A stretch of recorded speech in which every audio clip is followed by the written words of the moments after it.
మా రెండో అబ్బాయి మెట్టాన్ యువరాజ్. అబ్బాయికి మూడో సంవత్సరం అప్పుడు స్టమక్ పెయిన్ ప్లస్ ఫీవర్ వచ్చింది. అక్కడ 10 డేస్ తర్వాత టెస్ట్ అన్ని చేసి లాస్ట్‌కి సిటీ స్కాన్ ఎనీమియా అని చెప్పారు. దానికి ఏమైనా ట్రీట్మెంట్ ఉందంటే లేదమ్మా దీనికి లైఫ్ లాంగ్ డిసీజ్ అని చెప్పారు. 13 డేస్ తర్వాత డిశ్చార్జ్ ఇచ్చారు. ఇంటికి వచ్చిన తర్వాత మళ్ళీ సేమ్ ప్రాబ్లమ్ రిపీట్ అయింది 7 డేస్‌కే.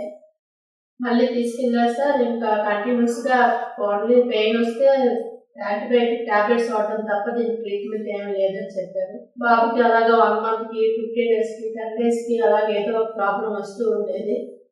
కొంచెం ఫైనాన్షియల్ ఇష్యూ వల్ల కేజీహెచ్‌లో 2 ఇయర్స్ ట్రీట్మెంట్ తీసుకున్నాం. తీసుకున్న 2 ఇయర్స్ వరకు కొంచెం బాగానే ఉంది. తర్వాత మళ్ళీ సేమ్ ప్రాబ్లమ్ రిపీట్ అయితే తెలిసిన వాళ్ళ ద్వారా బెంగుళూరు కూడా తీసుకెళ్ళాం. ఏమైనా ఫర్దర్ ట్రీట్మెంట్ ఉందంటే లేదు సార్, ఓన్లీ బోన్ మ్యారో ఒకటే ఉంది, కానీ అది చాలా లాంగ్ ప్రొసీజర్ అని చెప్పారు. దాంతో భయపడిపోయాం.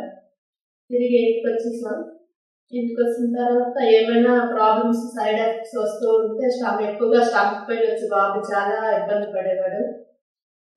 ఇబ్బంది పడినప్పుడల్లా చిన్న చిన్న మెడిసిన్ హాస్పిటల్కి తీసుకెళ్ళేసి ట్రీట్మెంట్ ఇస్తూ ఉండేవాళ్ళం. స్కూల్లో కూడా చాలా ఇబ్బంది పడేవాడు. 1 మంత్లో 10 డేస్ స్కూల్కి వెళ్ళడం కష్టంగా ఫీల్ అయ్యేవాడు.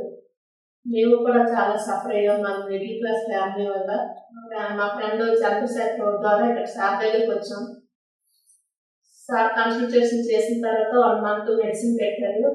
15 డేస్‌కి మళ్ళీ పెయిన్ స్టార్ట్ అవ్వడం వల్ల మళ్ళీ సార్ దగ్గరికి వచ్చామండి. వస్తే సార్ అమ్మ ఇది కంటిన్యూస్‌గా వస్తూనే ఉంటుంది, దీనికి ఒకటి బోన్ మ్యారో ఒకటే సొల్యూషన్ అమ్మ, మీకు ఎవరు చెప్పారని అడిగారు. చెప్పారు సార్, కొంచెం లాంగ్ ప్రొసీజర్ అని చెప్పారు, అమౌంట్ ఎక్కువ అవుతుందని చెప్పారు, దాంతో డ్రాప్ అవుతామని చెప్పాం. సార్ ఇప్పుడు ఆరోగ్యశ్రీ ఉందమ్మా, మీకు ఏం ప్రాబ్లం ఉండదు, ఆ ట్రీట్మెంట్ ముందు టెస్ట్లన్నీ మీరు కొంచెం అడ్జస్ట్మెంట్ చేసుకుంటే ఆరోగ్యశ్రీతో ట్రీట్మెంట్ అంతా నేను అయ్యేలా చేస్తానని కొంచెం ధైర్యం ఇచ్చారు. దాంతో మేము ముందుకు వెళ్ళాము. సార్ మా పరిస్థితిని ఆలోచించి ముందుగా ట్రీట్మెంట్ తర్వాత ఏంటి సైడ్ ఎఫెక్ట్స్ వస్తే అన్నీ చెప్పారు. కొంచెం భయం వేసింది. భయం వేసినా సరే మీరు భయపడకండమ్మా, బాబుకి సైడ్ ఎఫెక్ట్స్ ఎక్కువ రాకుండా ఉండడానికి ఒక డ్రగ్ ఉంది, అది మీరు బిఎంపి చేయించుకుంటానంటేనే నేను తెప్పిస్తానన్నారు. సరే సార్, దీనికి వేరే ఆల్టర్నేట్ ట్రీట్మెంట్ ఏమీ లేదు కదా సార్, మేము ముందుకు వస్తామని చెప్పాను. బిఎంపి లాస్ట్ ఏప్రిల్ 19th ఇక్కడ జాయిన్ అయ్యాం బిఎంపి వల్ల. 29th నుంచి 40 డేస్ వరకు సార్ కేరింగ్ కానీ సిస్టర్స్ కేరింగ్ కానీ చాలా బాగా తీసుకున్నారు. 40 డేస్ ఫ్యామిలీస్ వదిలి ఉండడం అంటే చాలా కష్టం. అలాంటిది బాబుకి మాకు ఆ ఫ్యామిలీ అనే అటాచ్మెంట్ మర్చిపోయేలాగా సిస్టర్స్ బాగా ట్రీట్మెంట్ సపోర్ట్ చేశారు. 40 డేస్ వరకు కూడా చాలా కేరింగ్గా ట్రీట్మెంట్ చేస్తూ మా అబ్బాయికి ఈ స్థితిలో ఉన్నాడంటే సార్ వాళ్ళని. సార్ని ఎప్పుడు మర్చిపోలేము మేము. మా అబ్బాయి ఇలాగా లైఫ్ లాంగ్ ఈ బాధతో ఏమైపోతుందని చాలా భయపడ్డామండి.